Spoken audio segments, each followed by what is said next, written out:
Cyberbullying has come to the Gulf Coast. Gabriella van Rij is an author and bullying prevention expert.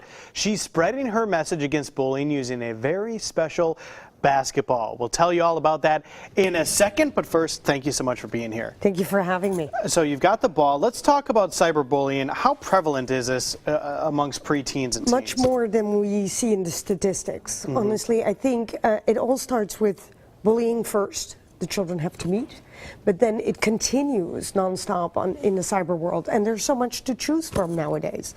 I mean, most kids have like at least 5 accounts of different things like Twitter, Instagram, and Facebook, and most of the young ones already raised their hand in 2nd grade that they're on social media. Wow. So it's really prevalent out there. Right, very prevalent. So tell us about some instances of cyberbullying that you've encountered or heard about.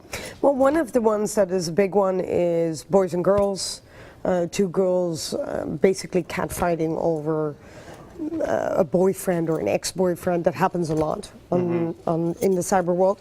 But what happens, and that we don't hear about a lot, is people taking really humiliating pictures of boys and girls much younger in the bathrooms, in the stalls and stuff like that, and that you rarely ever hear about. So for someone like me, I hear about it a lot. And I think when you're 7 or 8, I think the children don't even realize how much that smartphone becomes a weapon. Right. Because first of all, you shouldn't be using it in the washroom to begin with, right? 100%. So, you know, we're talking about preteens and teens, and this is also a critical stage in development for all these kids. And when these types of things happen, it can really attack who they are socially and how they feel about themselves, and lead to very serious things like depression and even suicide. Can you talk a little bit about that? Absolutely. I think when I started out 2 years ago talking in the schools, I would have said it was 1 suicide every 2 or 3 months. Whereas now I hear about suicide weekly, if not every other day, in this country alone. So I said to myself, I got to do something, because more children commit suicide during the holiday season between Thanksgiving and now. So I said to myself, the analogy of this ball being, if we don't pick it up, it's a child that we lose. So let's talk about the basketball. Tell us more about this and the thought behind that and what you're trying to do. Well, it really, you know, it saddens me to see parents after the fact. And I'm for prevention, I'm for communication. Right. So I don't think it's rocket scientists to help these children, but we need to all help. And so to get awareness out there, for me the awareness is all 3, meaning educators, parents, and the children at school.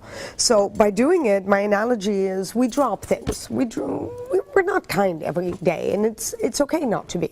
But what isn't okay is not to pick it back up. You know, everyone has a bad day, but I'm saying that kindness is a choice. And for the children, that's a novel idea.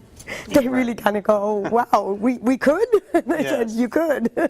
So are you bringing that basketball around then to different... I dribble it, I bounce it, and I said, we've dropped the ball in human kindness. Who wants to pick it up? Perfect. And then you have a child that picks it up and says, now what? And the now what is actually really easy. I say to the child, 1 person, 1 moment, 1 kindness is all it takes, because that's what you do to the child next to you, right? Instead of bullying it, you just bring it some kindness when it's sitting alone at school, or when you know there's something. It's such a great message, and I tell you what, how can the folks out there who are watching right now learn more about what you're doing or get involved with what you're doing? Well, it's all my website, GabriellaVanRij.com, and I know that's difficult to spell, but I made sure that there's a hashtag called the Ball of Kindness. Okay. And pick up the ball, because that's what we want people to do. They can donate, but what is most important is we want parents to actually call me and literally say, Gabriella, can you pass in my city? Because we're passing in 50 cities before we're bringing the ball to President Obama. Wow. Who hopefully will help pick this up by really, what I would like to see is a legislation that's nationwide, where we really work together, where it's not just punishment, where there's something that we see as a good result.